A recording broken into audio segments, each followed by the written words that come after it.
In the world of sports, few names carry the weight, the passion, and the legend of Muhammad Ali. To millions, he wasn't just a boxer. He was a symbol of courage, defiance, and greatness. But who was the man behind the title? The greatest. Muhammad Ali was born Cassius Marcellus Clay, Jr. on January 17, 1942, in Louisville, Kentucky. Growing up in the racially segregated South, he faced hardship from an early age. But at just 12 years old, his life changed forever. After having his bicycle stolen, Clay told a police officer that he wanted to whoop the thief. That officer, who also trained young boxers, told him, "Well, you better learn how to fight first." And so began the journey of a legend. At 18, Cassius Clay won the gold medal in boxing at the 1960 Rome Olympics. But the world wasn't ready for his confidence. He declared boldly, "I am the greatest," a phrase that would echo across history. By 1964, at only 22 years old, he shocked the world when he defeated Sonny Liston to become the heavyweight champion of the world. Shortly after his victory, Clay made another bold move. He announced his conversion to Islam and adopted the name Muhammad Ali. To some, it was an act of defiance. To others, it was an act of self-discovery. But Ali was never afraid of controversy. He stood firm in who he was. In 1967, during the Vietnam War, Ali was drafted to serve.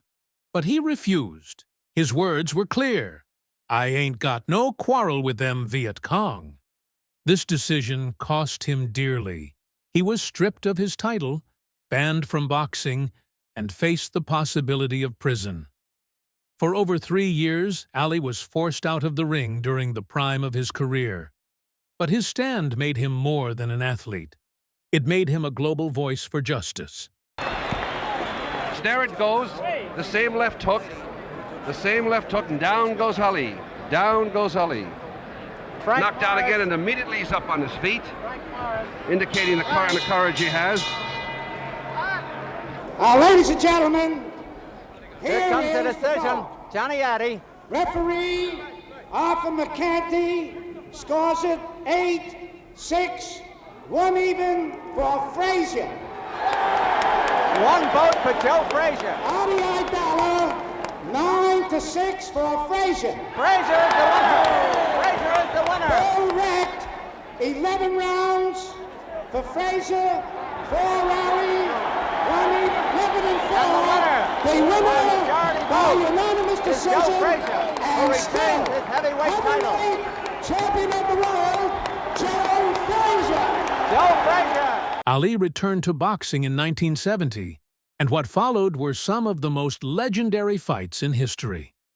His battles with Joe Frazier, especially the Thrilla in Manila, and his unforgettable victory over George Foreman in the 1974 Rumble in the Jungle, cemented his place as the greatest.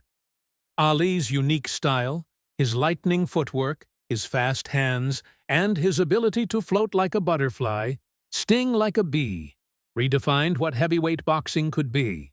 But Muhammad Ali was more than just a fighter. He became a humanitarian, a global ambassador for peace, and an inspiration to people of all races, religions, and nations. Even after being diagnosed with Parkinson's disease in the 1980s, he continued to inspire, lighting the Olympic flame in Atlanta in 1996. A moment that brought the world to tears. Muhammad Ali passed away on June 3, 2016. But his spirit lives on, not just in the record books, not just in the highlight reels, but in the hearts of those who saw him as more than a boxer. He was an activist, a symbol, a legend, and above all, the greatest.